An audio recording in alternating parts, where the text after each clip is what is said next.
Hi guys, today I'm going to be sharing with you how I make my berry and chia jam yogurt pots with my chocolate drizzle on top. These are full of antioxidants, full of fiber, full of protein, and they keep me happy and healthy. So I've added my berries to the pot and I've just simmered them for 5 minutes, and then I just mash them and turn them into a bit of a liquid.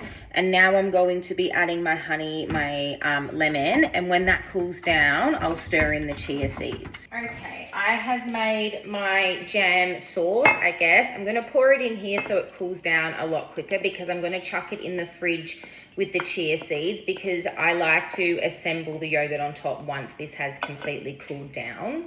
This is honestly one of my favorite ways to get antioxidants in, so especially with the darker things like the blueberries and the blackberries. They're very rich in something that's called anthocyanin, so the darker the pigment, the better, but great for cellular repair. And I now eat in a way that promotes cellular repair. So this is the situation that I have. It's like a chia pudding, but instead we're doing a raspberry chia jelly. So I'm just gonna stir that around, pop that in the fridge for maybe 20 minutes, half an hour, and then that should be okay to put the yogurt on top. It's cooled down and it's semi-set now. So I'm just going to be putting these on the bottom.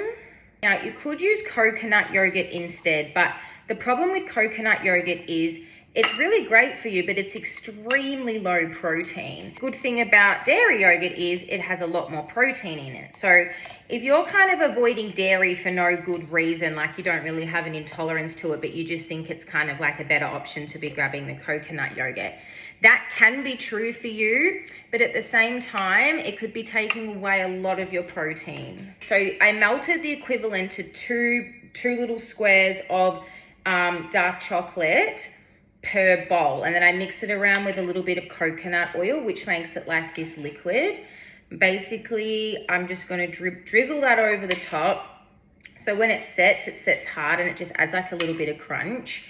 It kind of just I'm a bit of a sweet tooth, so having this little bit of chocky to look forward to just kind of keeps me going and prevents me from craving and reaching for a sugary snack later on. It keeps my hormones nice and regulated. It keeps me happy. We know that when we're happy, we have lower cortisol, and lower cortisol means less sugar spikes, and less sugar spikes means a happier nervous system. How cute is that, right? So I'm just going to be putting that in the fridge to set.